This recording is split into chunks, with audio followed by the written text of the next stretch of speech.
बहुत समय पहले की बात है। सुदामा नाम के एक अत्यंत गरीब ब्राह्मण अपने परिवार के साथ एक छोटी सी कुटिया में रहते थे। वे ज्ञानी और श्री कृष्ण के अनन्य भक्त थे।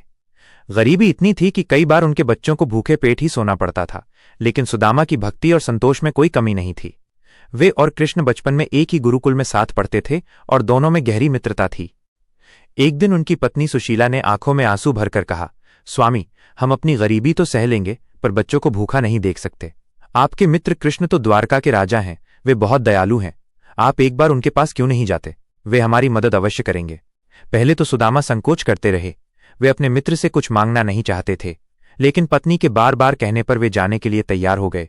अब सवाल ये था कि इतने बड़े राजा के लिए उपहार क्या लेकर जाएं? घर में तो कुछ भी नहीं था। तब उनकी पत्नी पड़ोस से मुट्ठी भर चावल लाई और उसे एक पुरानी सी पोटली में बांधकर सुदामा को दे दिया। सुदामा नंगे पैर फटे वस्त्रों में कई दिनों की लंबी और कठिन यात्रा करके द्वारका पहुंचे। जब वे कृष्ण के भव्य महल के द्वार पर पहुंचे तो द्वारपालों ने उनकी दीनहीन दशा देखकर उन्हें रोक लिया। सुदामा ने बस इतना कहा, जाकर अपने राजा से कहो कि उनका बचपन का मित्र सुदामा आया है।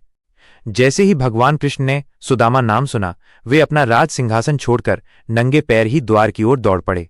उनकी आंखों से अविरल अश्रुधारा बह रही थी। उन्होंने दौड़कर सुदामा को अपने सीने से लगा लिया। दोनों मित्रों का मिलन देखकर वहां मौजूद हर किसी की आंखें नम हो गईं। कृष्ण सुदामा को आदर के साथ अंदर ले गए और अपने सिंहासन पर बिठाया। उन्होंने अपने आंसुओं से सुदामा के पैरों को धोया, जिन पर रास्ते के कांटे और धूल लगी थी। उन्होंने कहा, मित्र, तुम इतने दिन कहाँ थे? मैंने तुम्हारी बहुत प्रतीक्षा की। बातचीत के दौरान कृष्ण ने मुस्कुराते हुए पूछा, मित्र, भाभी ने मेरे लिए कुछ भेजा नहीं क्या? सुदामा अपनी लाई हुई चावल की पोटली को छुपाने लगे। उन्हें संकोच हो रहा था कि इतने बड़े राजा को ये तुच्छ भेंट कैसे दें, लेकिन कृष्ण तो अंतर्यामी थे। उन्होंने सुदामा के हाथ से वो पोटली छीन ली और बड़े ही चाव से उन चावलों को खाने लगे। उन्होंने जैसे ही एक मुट्ठी खाई, सुदामा को तीनों लोकों का सुख और संपत्ति प्राप्त हो गई। जब वे दूसरी मुट्ठी खाने लगे तो देवी रुक्मिणी ने उनका हाथ पकड़ लिया और कहा, प्रभु, बस कीजिए। क्या एक मुट्ठी चावल से आप अपने भक्त को सब कुछ नहीं दे चुके? सुदामा कुछ दिन महल में रहे, लेकिन संकोचवश अपनी गरीबी के बारे में कुछ न कह सके और न ही कुछ मांगा। जब वे वापस लौटने लगे तो कृष्ण उन्हें बस गले लगाकर विदा कर दिया। रास्ते भर सुदामा सोचते रहे, कृष्ण ने मुझे कुछ दिया तो नहीं, अब मैं घर जाकर अपनी पत्नी से क्या कहूंगा?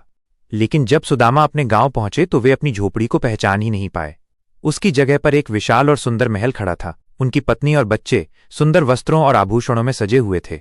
सुदामा समझ गए कि ये सब उनके मित्र कृष्ण की ही लीला है। उन्होंने बिना कुछ कहे, बिना कुछ जताए अपने मित्र का सारा दुख हर लिया था। सुदामा की आंखों से आंसू बहने लगे, लेकिन इस बार ये दुख के नहीं, बल्कि अपने मित्र के निस्वार्थ प्रेम और महान करुणा के आंसू थे। कहानी से सीख। यह कहानी हमें सिखाती है कि भगवान के दरबार में धन दौलत का कोई मोल नहीं है। वहां केवल सच्चे मन से की गई भक्ति और प्रेम का ही महत्व है। जब हम पूरी श्रद्धा से उन्हें एक फूल भी चढ़ाते हैं तो वे बदले में हमें पूरा संसार दे देते हैं। सच्ची मित्रता और भक्ति में मांगने की जरूरत नहीं पड़ती, ईश्वर स्वयं ही सब कुछ जान जाते हैं।